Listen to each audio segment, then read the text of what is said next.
everybody, Jill back again with a short speed version of an art journal page that I did. I'll see if I can keep up here. This is some brown craft paper, wrapping paper that came wrapped around some art supplies that I purchased off of somebody on Etsy. And I really enjoyed the way they were packaged. And I saw this pretty brown paper and I thought, oh, I have to put that on a journal page. So I put it down with some gel medium, trying not to put the gel medium on top. I wanted the surface of the paper to stay porous. So next I'm using my stencil that I got from Gulf Sprite. I love this stencil. I've used it a few times already. And some golden high flow acrylics in green gold and nickel azo gold. I have to admit, mostly I used the nickel azo gold and just added a little bit of the green to start a little base layer. Tie the white part of the page in with the brown paper using a cosmetic sponge. This whole video I don't feel is anything new. I just thought you might enjoy watching me do a page.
Here, since I had some leftover paint, I'm just using it up on the left page. I don't know what that page will become, but you never know. I could completely cover it up, I could use it, but why let the paint dry in your palette?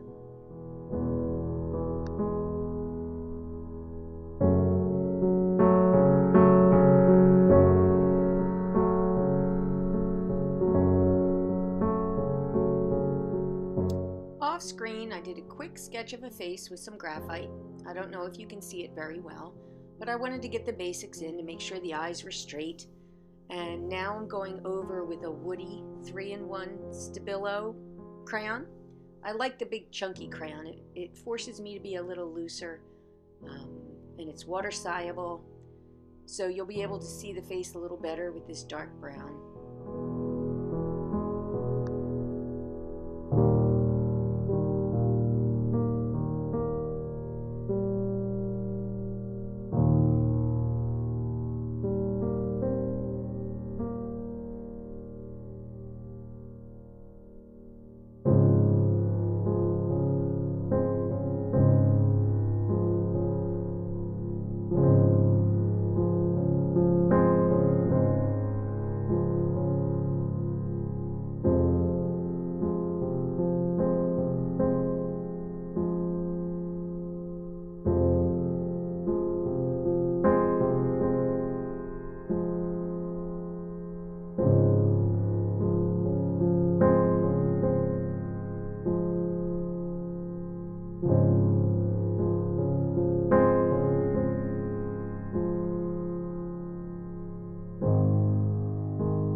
Now that I'm done with that, I'm getting out my water jar and my watercolor brush.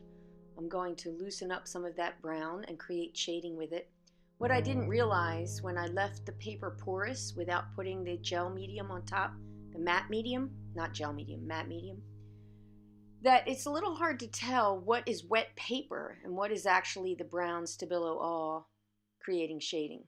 So what I thought was beautiful shading ended up drying and not really showing much at all. But I'm still okay with it. Keep watching.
So this is what it looks like after it dried. It's not nearly as dark or as deep, but I'll give you a close-up here and show you as much as I can.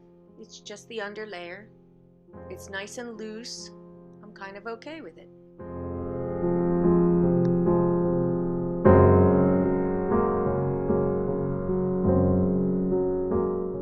Now, I know I want to use some creamy art crayons on top, and I have these Recollection crayons that have a little bit of a shimmer to them, and I really haven't used them at all. And I also have my Marabu art crayons, which you've seen in my other videos. I do love my Marabus. The problem I had is I don't think I had the right colors in the Recollections, and I wasn't sure about that shimmer, that little bit of metallic effect. So I went with these Marabus. I'm trying to decide what colors I'm going to use to add some color in. And yeah, I guess I'll just put the Recollections again aside. Maybe someday I'll find a use for them.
Again, this is a nice chunky crayon. It doesn't allow me really precise lines.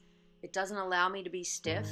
I'm laying it down where I think the darkest areas are, and it blends so nicely with your finger. But once again, blending with your finger doesn't give you really specific lines. If I wanted really tight specific lines, I would have chosen a different product. And now I'm switching over to this red, and it ends up, I put it down and I was like, oh no, you know, that's way too red for the shadows.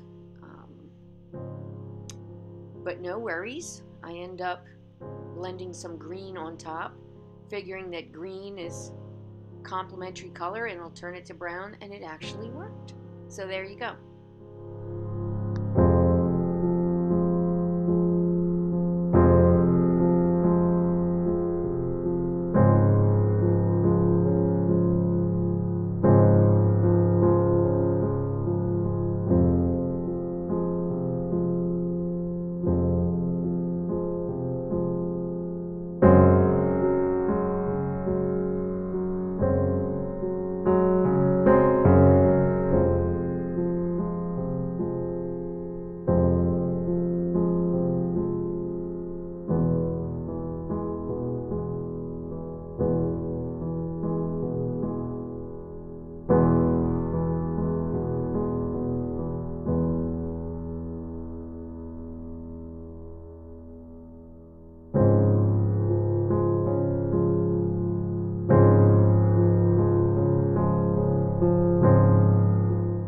So you'll see here, I'm just moving around the page using different crayons, trying to introduce some of the green, bring it back in since I used the green with the golden high flow, and some of the orange, figuring it's sort of along the line with the nickel azo gold.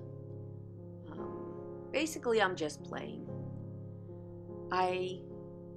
Sure you have heard in many of my videos, my main teacher is Christy Sobolewski, Goldsprite. I have taken lessons from her for years. She is the only person I have followed on Patreon and spent my money on, and I feel like I have learned so much. She was the one who mentioned Danielle Mack as somebody who paints and draws women of color. So for the first time ever, I have spent some Patreon money on another site, and that's with Danielle Mack, and I am loving her art. I am loving her style and her teaching, and many of my women are now starting to be women of color. I have tried before, but maybe not been so successful with women of color, and I think this one is turning out to be a woman of color, and I'm really pleased with it.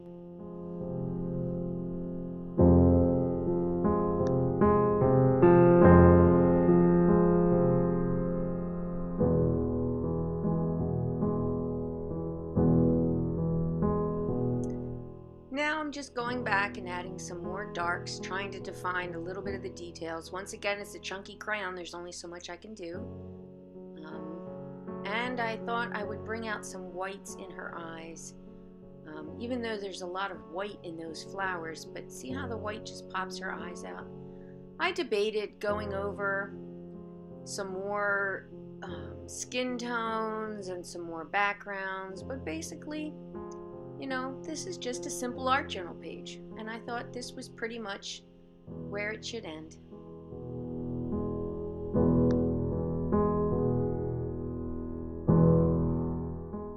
So this pretty much wraps it up. I'm just adding a little highlights here and there, and every time I look at this page, I will remember that moment where I was so excited. I opened my new watercolor palette, and it was wrapped in this beautiful craft paper with a pretty ribbon and packaged with so much care by the seller on Etsy. And if you want to see what I did with the left-handed page, check out my video at the end of the month with my journal flip, and you'll find out what I did with the left side. So thank you for watching. I hope you enjoyed it and are inspired by it, and hope to see you soon with another video. Thanks for watching.